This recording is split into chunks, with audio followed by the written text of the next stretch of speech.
बज्दै म चाहिँ अटो लिएर बुटोलतिर हिँड्न थालेको है त। ल जान पर्यो। ल ल ल ल ठिक छ ल ल साइड लाउनु पर्यो, गाडी आयो। बस बस बस बस बस अब त कति मान्छे आएछन्। कहाँ जाने नानी? चौरा जाने हो। भाडा त ठ्याक्कै 50 रुपियाँ लाग्छ के रे चौरासम्म। यो त बुटोलको भाडा भन्नु तपाईले त। बुटोल त हो के रे कान्छी, यहाँ त म चौरा त 50 रुपियाँ लाग्छ के। अरूले 150 लिन्छ। बुटोलै गइन्छ का? 150 लिन्छ, म 50 रुपियाँ बुटोल पुऱ्याउँछु भन्ने यति राम्रो नानी देखेर। बुटोल हैन का चौरासम्म। चौरासम्म हो 50 रुपियाँ देऊ न त।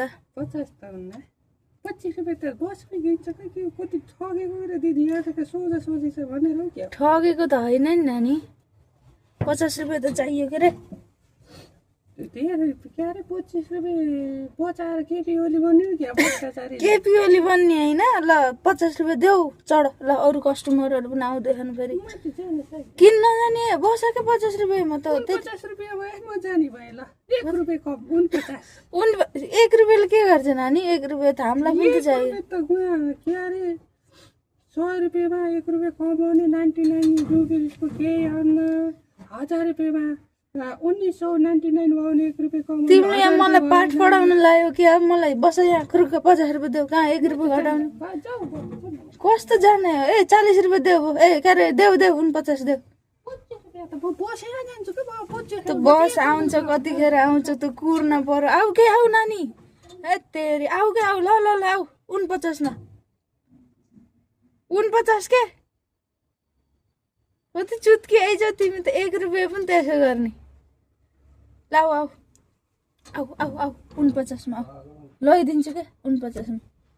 आऊ आऊ आऊ ल आऊ छिटो आऊ। कहाँ यस्तो त भएन भो। ल 1 रुपियाँ तिम्रो चित्त बुझ्यो, 1 रुपियाँ लैदिन्छु के।